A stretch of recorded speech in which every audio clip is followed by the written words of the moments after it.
तो ये उपचुनाव है, था तो उप, लेकिन बहुत बड़ा चुनाव बन करके सामने आया है। अब आप सोचिए 3 लोकसभा और 30 विधानसभा का चुनाव। 30 में तो बहुत सारे राज्यों के इतने विधानसभा सीटें होती हैं, तो इतना बड़ा चुनाव था। अलग अलग राज्यों में इसके अलग अलग मायने हैं। तो आइए आपको बताते हैं किसको फायदा किसको नुकसान, और उसका विश्लेषण आइए शुरू करते हैं। तो सबसे पहले हम बात करते हैं हिमाचल प्रदेश की, जहां पर कांग्रेस ने 3 विधानसभा सीटें और मंडी की लोकसभा सीट जीत ली है। मंडी एक विधानसभा क्षेत्र है और लोकसभा क्षेत्र भी है। पूर्व मुख्यमंत्री वीरभद्र सिंह की पत्नी ने यह सीट जीती है, प्रतिभा सिंह जी ने यह सीट जीत ली है। जो मुख्यमंत्री हैं जयराम सिंह ठाकुर, उनका गृह क्षेत्र है मंडी, और ये प्रचार और प्रसार के लिए पूरी तरीके से जिम्मेदार थे।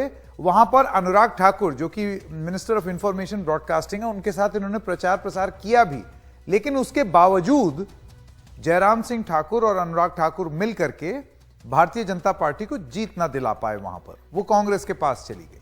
अब कांग्रेस, उम्मीद जग गई है कांग्रेस के दिल में कि जैसे हिमाचल में हुआ, उनको लगता है कि किसान का मुद्दा, महंगाई का मुद्दा यहां हावी था, तो उसका कुछ असर पंजाब में भी देखने को मिल सकता है। ऐसी उनकी उम्मीद है। होगा या नहीं हम नहीं जानते।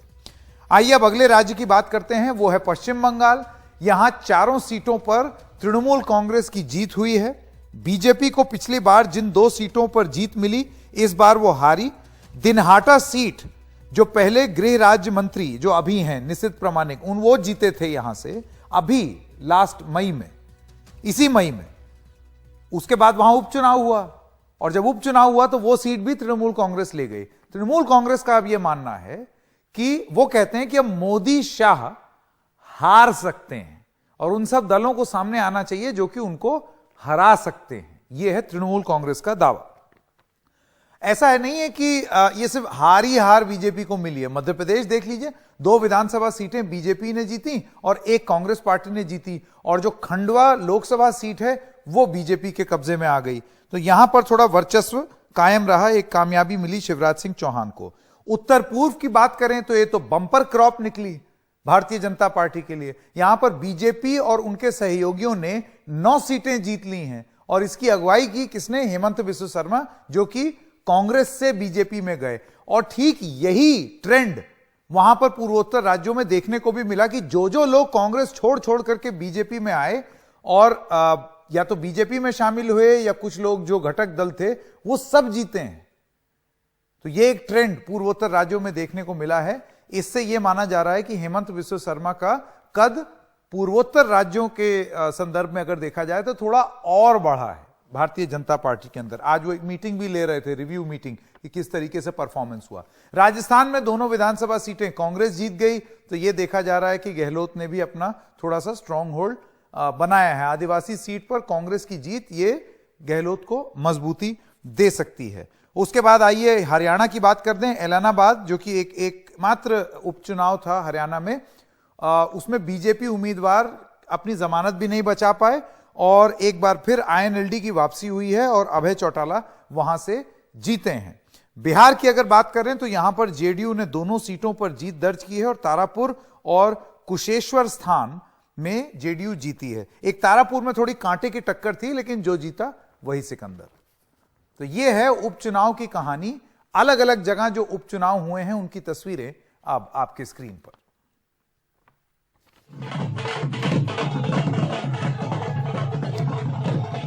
स्वागत करना चाहता हूं अब मैं विनोद अग्निहोत्री जी, जो कि वरिष्ठ पत्रकार हैं, और एक और वरिष्ठ पत्रकार हेमंत अत्री हमारे साथ जुड़ गए हैं इस चुनावी नतीजे का विश्लेषण करने के लिए। आप दोनों का बहुत बहुत धन्यवाद। सबसे पहले अत्री जी आपसे शुरू करना चाहता हूं, बात हिमाचल की कर लेते हैं। तो ये क्या हुआ हिमाचल में? एक्सपेक्टेड था या नहीं? संकेत जी, ये एकदम चौंकाने वाले परिणाम है हिमाचल प्रदेश में। और अगर आप मंडी लोकसभा सीट की बात करेंगे तो अक्षय शर्मा पिछले चुनाव में लड़े थे 2019 में, और 4 लाख वोटों से बीजेपी जीती थी यहां पर। और आज जबकि मोदी सरकार को आए केवल 2 साल हुए हैं, बीजेपी की रूलिंग गवर्नमेंट है वहां पर, अभी इलेक्शन में 1 साल है, उसके बावजूद प्रतिभा सिंह का इस तरीके से जीतना। और संकेत जी, दूसरी बात मैं कहूं कि हिमाचल प्रदेश में चुनाव नहीं था, बाई इलेक्शन नहीं था, हाँ। ये एक मिनी आम चुनाव था। कारण बताता हूं मैं आपको। हिमाचल एक छोटा स्टेट है, वहां कुल 68 विधानसभा सीट है और 4 लोकसभा सीट है, यानी कि एक लोकसभा में 17 विधानसभा है। कांग्रेस पार्टी ने वहां पर 20 जगह पे चुनाव था, 17 उसमें लोकसभा में और 3 असेंबली में, और कांग्रेस पार्टी ने क्लीन स्वीप किया है वहां पर। तो इसका मतलब साफ है कि जेपी नड्डा, आप मत भूलिए कि सिर्फ जयराम ठाकुर नहीं है वहां पर। जेपी नड्डा जो बीजेपी के प्रेसिडेंट है, उनका होम स्टेट है ये। और देखिए आप कमाल की बात, जुब्बल कोटखाई जो कंस्टिट्यूएंसी थी, जो इनकी आपस की टकराहट है कांग्रेस बीजेपी के अंदर, वहां हालत ये हुई कि बीजेपी की सरकार है, बाई इलेक्शन है, रूलिंग पार्टी हमेशा जीतती है आमतौर पे। 2644 वोट आए हैं बीजेपी को, जमानत जब्त 2644 वोट। तो कल्पना कीजिए हिमाचल प्रदेश में जो बीजेपी के नेशनल प्रेसिडेंट का होम स्टेट है, वहां पर क्या हुआ है। और अगर आप ओवरऑल देखेंगे तो आज का जो इलेक्शन है उसका नेट टेक अवे मैं कह रहा हूं, वो केवल हिमाचल प्रदेश का परिणाम है। और गजब की बात यह हुई कि जैसे ही परिणाम आए, हिमाचल प्रदेश के मुख्यमंत्री ने 1 मिनट नहीं लगाया ये कहने में कि वहां पर जो हार हुई है वो महंगाई के कारण हुई।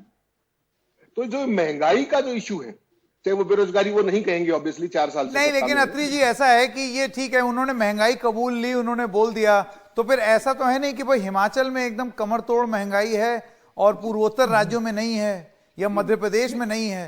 तो उन्होंने अपनी तरफ से लॉजिक जरूर दे दिया, नहीं, लेकिन फिर इस पैमाने से तो बीजेपी को चौतरफा हार हो जानी चाहिए थी। नहीं, मैं दूसरी बात कह रहा हूं। मैं कह रहा हूं कि एक बीजेपी का सीजन्ड नेता होने के बावजूद, नेशनल प्रेसिडेंट की होम स्टेट होने के बावजूद, विपक्ष को एक मुद्दा दे दिया है जयराम ठाकुर ने। और यही एक कारण हो सकता है ये बोल के कि हम महंगाई की वजह से हारे। ये आप ये एक जरूरी बात बोली है। ये और लोग इसको हो सकता है लपक भी लें, विपक्ष के लोग, कि देखो अब उनके खुद के मुख्यमंत्री ये चीज ना हो जाए हिमाचल प्रदेश में। आप देखिए वहां पर जो नेता थे, वहां पर जो चुनाव से पहले मिस्टर धूमल थे, और all of a sudden Dhumal की बजाय जयराम ठाकुर का चीफ मिनिस्टर बनाया गया। और धूमल की और नड्डा की भी आपको पता है अदावत किस तरह की है, और धूमल की और जयराम ठाकुर की भी किस तरीके की है। धूमल के मां, जिसमें अनुराग ठाकुर भी हैं, उनके बेटे हैं, वो चाहते थे कि बरागटा के बेटे को टिकट मिले, उसको नहीं मिली, वो नंबर 2 पे आया है। और बीजेपी की जो रूलिंग गवर्नमेंट है, उनका ऑफिशियल कैंडिडेट जो लेडी थी, वो 2644 वोट ले पाई है। तो इस चुनाव का अगर कोई नेट टेक अवे आप देखेंगे तो हिमाचल प्रदेश से आ रहे संकेत है, मैं ये कहना चाह रहा हूं। ठीक है, मैं और राज्यों के भी बारे में बात करेंगे। एक मुझे मालूम है हरियाणा आपका फेवरेट राज्य, वहां एलनाबाद में जो हुआ है वो भी गजब है। वहां तो अजय भी कहानी है, ठीक है, वो अभय चौटाला जीते, लेकिन नोटा भी भारी मात्रा में था वहां पर। ये तो अजीब सी स्थिति थी। विनोद अग्निहोत्री जी, इससे पहले मैं आपके पास आऊं, एक जरा कू ऐप पर हमने जो सवाल पूछा वो स्क्रीन पर चला दे। तो कू ऐप पर हमारा सवाल था कि उपचुनाव के उतार चढ़ाव के क्या मायने। इसमें राजेश जी कहते हैं कि अधिकांश उपचुनावों में सत्तारूढ़ दल आगे है, इसलिए ज्यादा उतार चढ़ाव देखने को नहीं मिल रहा है। विनोद अग्निहोत्री जी, मैं आपसे ये जानना चाहता हूं कि इसको इतनी गंभीरता से लिया भी जाए या हम लोग ऐसे ही फालतू में सब डिस्कशन कर रहे हैं। असली खेल तो होगा फरवरी मार्च में 5 राज्यों के चुनाव में। देखिए, वो सेमीफाइनल और फाइनल से पहले लीग मैच भी तो होते हैं। तो अगर लीग मैच में कोई टीम हार जाए तो इसलिए गंभीरता से तो लेना ही चाहिए। और अगर एक आध सीट का चुनाव होता, लेकिन ये आप देखें ना, तेलंगाना में, पूर्वोत्तर में, महाराष्ट्र में, हरियाणा में, हिमाचल में और मध्य प्रदेश में, तो एक तरह से देश के विभिन्न राज्यों में उपचुनाव हुए हैं। तो एक मूड आप समझ सकते हैं। लेकिन आमतौर पर उपचुनाव की एक प्रकृति होती है कि जिन राज्यों में सरकारों का कार्यकाल ज्यादा होता है, तो आमतौर पर राज्य सरकारों के पक्ष में ही उस सीटें जाती हैं। हिमाचल में चूंकि सरकार का कार्यकाल भी अब महज 1 साल का बचा है, और 1 साल के 10 महीने मानिए, क्योंकि उसके बाद 2 महीने तो चुनाव की प्रक्रिया में निकल जाते हैं। तो इसलिए भी लोगों ने अपना गुस्सा एक तरह से दिखा दिया इसको लेकर के। और जब ये तब दिखाया जब कांग्रेस का कोई वहां बड़ा चेहरा भी नहीं है। वीरभद्र सिंह के बाद कांग्रेस पार्टी के पास हिमाचल में कोई बड़ा चेहरा भी नहीं है। अभी उनके एक नेता जीएस बाली, उनका भी हाल में निधन हुआ। तो ये भी एक देखने वाली बात है। आनंद शर्मा जी केंद्र की राजनीति करते हैं, तो बिना चेहरे के कांग्रेस ने उपचुनाव में इतनी अच्छी सफलता हासिल कर ली। तो ये कांग्रेस के लिए को सिखाना भी है और कांग्रेस के लिए सबक भी है कि खाली इसी भरोसे मत रहिएगा। आपको हिमाचल अगर अगले साल जो चुनाव होने हैं नवंबर दिसंबर में, अगर जीतना है तो आप नहीं। विनोद जी, मैं इससे जुड़ा हुआ सवाल ये पूछना चाह रहा हूं। चलिए, वो जीत जरूर है हिमाचल में और बड़ा अपसेट है, जैसे कि अत्री जी बता रहे थे बीजेपी के लिए। आप बताइए, आपके पार्टी प्रेसिडेंट का स्टेट, वहां पर अगर इस तरीका नतीजा आए, कांग्रेस जाहिर सी बात है भयंकर रूप से खुशी में है, राजीव शुक्ला भी खुश हैं और कांग्रेस के और नेता भी खुश हैं, लेकिन यह खुशी पूर्वोत्तर राज्यों में कांग्रेस नहीं मना पाई। वहां तो बीजेपी आप देखिए तो वो गजब हो रहा है, कांग्रेस से छिटके लोग बीजेपी में आए और फिर वो जीत गए। अच्छा, यही हाल यहां हुआ मध्य प्रदेश में। तो ऐसा नहीं है कि बीजेपी की एकदम चारों ओर से हार हुई है, एक पश्चिम बंगाल और अगर आप वो छोड़ चुनावों के हिमाचल, ये मिले जुले नतीजे हैं। हाँ। और देखिए, ये मैं कहता हूं चुनावों के नतीजे आपको सिखाते भी हैं और बहकाते भी हैं। सिखाते ये हैं कि आपकी कमियां कहां रह गई, और बहकाते ये हैं जब आप जीत के मद में चूर होकर अपने को ओवर कॉन्फिडेंस में हो जाते हैं। नहीं विनोद जी, इसमें मैं ये पूछना चाहता हूं कि क्या कोई ओवर आर्चिंग कोई मुद्दा था या ये बस स्थानीय मुद्दे थे और स्थानीय फैक्टर्स थे जिस पर ये नतीजे आए हैं? अब जैसे भले ही हिमाचल के मुख्यमंत्री ने कह दिया महंगाई की वजह से भाई ये हो गया, तो ये महंगाई जो है ये पूर्वोत्तर राज्यों में क्यों नहीं थी? देखिए, पूरी तौर पर स्थानीय कारण प्रभावशाली हैं इन चुनावों में। और हिमाचल के मुख्यमंत्री ने दो चीजें कही हैं, महंगाई और भीतरघात। उन्होंने भीतरघात भी कहा, यानी पार्टी एक तरह से उन्होंने पूरा ब्लेम जो है केंद्र सरकार, क्योंकि महंगाई तो केंद्र सरकार के कारण है, और भीतरघात का मतलब जिसकी तरफ अभी हेमंत अत्री इशारा कर रहे थे कि अनुराग धूमल का खेमा और उनका खेमा। ये तो बड़ी शर्म की बात है कि आपके सोचिए पार्टी प्रेसिडेंट जिस राज्य में है वहां पर यह हालत है। जी बिल्कुल, निश्चित रूप से पार्टी प्रेसिडेंट वहां से हैं, अनुराग ठाकुर वहां से हैं।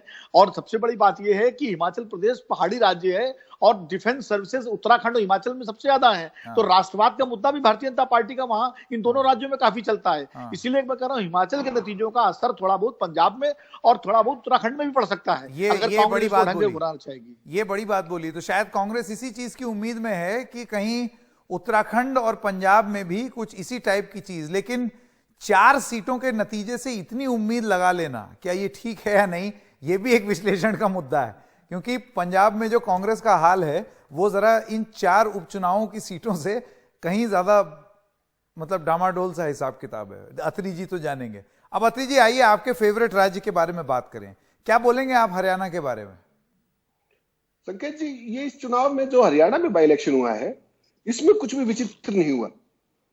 कांग्रेस पार्टी की जमानत जब्त हुई है जो कि मुख्य विपक्षी दल है, और बीजेपी को बहुत शानदार तरीके से बहुत ज्यादा वोट मिले हैं।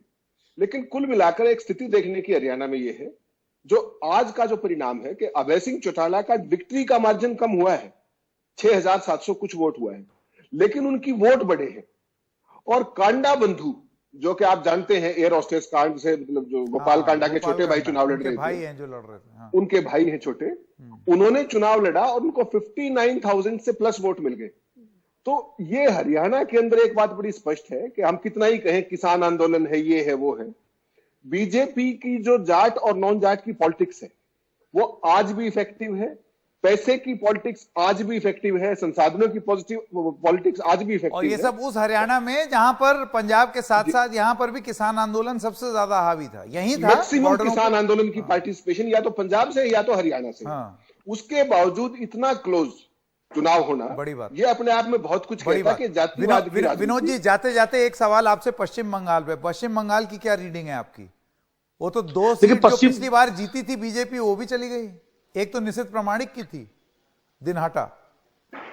जी देखिए, पश्चिम बंगाल संकेत जी सबसे बड़ी बात है, तृणमूल कांग्रेस का जीतना उतना नहीं चौंकाता है, चौंकाता है जो मार्जिन है, जिस मार्जिन से जो है वो तृणमूल कांग्रेस के लोग जीते हैं। मतलब लाख वोट से 90 हजार से जो जीत हुई है, और भाजपा का एक तरफा बिल्कुल, और भाजपा का वोट 16% हो गया जो 38% था अगर उसकी तुलना करें। तो कुल मिलाकर के ये भाजपा के लिए बहुत बड़ा सबक है कि इसका मतलब पश्चिम बंगाल में उनकी जमीन खिसक रही है। अब वो कह दें कि साहब हम मुख्य विपक्षी हैं, हमसे मुकाबला हुआ, 2 सीटें अपनी आप लूज कर जाते हैं और इतने बड़े मार्जिन से लूज कर जाते हैं, तो इसका मतलब है कि ममता बनर्जी ने अपने बेस को और कंसोलिडेट किया है पश्चिम बंगाल में। अच्छा, वो घूम के पूरे देश भर में ये भी बोलेंगी कि देखो हमने अपना गढ़ तो मजबूत किया, अब हम चले गोवा, हम चले त्रिपुरा, आसाम, हम चले आसाम, हम चले आसाम, सब उनको बल मिलेगा। हेमंत जी, बहुत जल्दी से समय खत्म हो रहा है, आप कुछ बोल रहे थे? बस मैं विनोद जी की बात में एक ही बात कह रहा था कि जो बीजेपी ने बंगाल के अंदर अपना वो नहीं खोया है सरफेस, बेसिकली वो एक बुलबुला था चुनाव के लिए जो हाइपर क्रिएट किया गया था। एक्चुअल में सब जानते हैं कि वेस्ट बंगाल की ग्राउंड पॉलिटिक्स क्या है।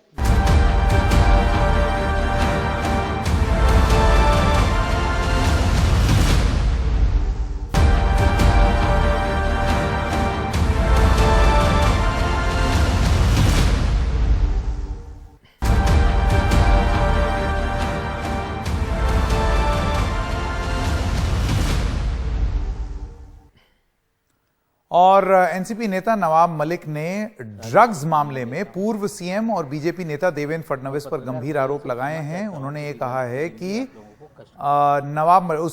उसके बाद नवाब मलिक ने और देवेंद्र फडणवीस के बीच में ये अनबन चल रही है। दोनों एक दूसरे के ऊपर आरोप लगा रहे हैं कि उनका अंडरवर्ल्ड या ड्रग पेडलर से कनेक्शन है। आज नवाब मलिक ने एक प्रेस कॉन्फ्रेंस करके कहा कि अंडरवर्ल्ड कनेक्शन साबित करें फडणवीस, मैं किसी अंडरवर्ल्ड से नहीं जुड़ा हूं। साथ ही समीर वानखेड़े पर फिर से निशाना साधते हुए नवाब मलिक ने कहा कि उनके जरिए करोड़ों रुपयों की उगाही की गई।